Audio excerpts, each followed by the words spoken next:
Chichasi azanwa yegbe.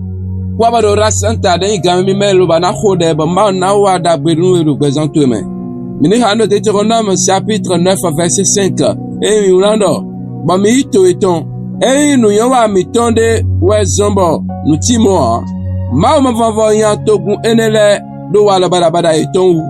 Bona de akpa e ezi alado akon bo donu togbo miton Abraham po Isaac po Jacob po ami. Egbe azande de fodewe bako mauton de ekodo bo mulando presento ejire na waticheme unu tero fide ade abodo akruno po debu ade do presento ejio egbesi kezi ame na waticheme do presento me do Jesus Christ sin come ami eno mi dele wezo ha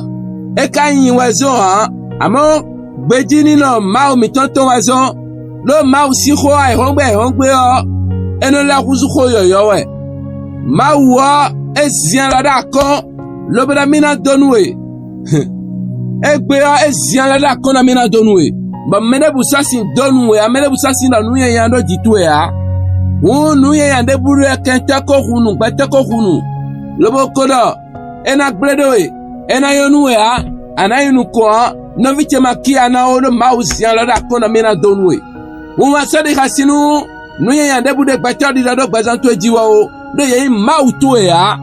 do ayin vivu Abraham ton gbondiri mewa akpagbe bude e donu Abraham le ena chedo gbazanto me do Jesus Christ sin come ami ando zo mauton ninde onuyaya no kwiji de do yemelasi ni jiye sin yeme do Jesus Christ sin come ami mi khode boda wosifa mauton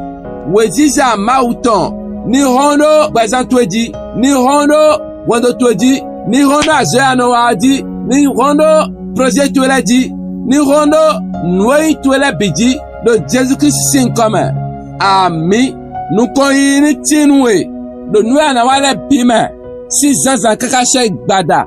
ami fifa akuloton ni kondo gbazanto mendo egbe nu kezeme egbe ton ni na sisenwe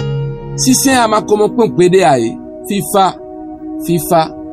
fifa ni lokolopo mitoton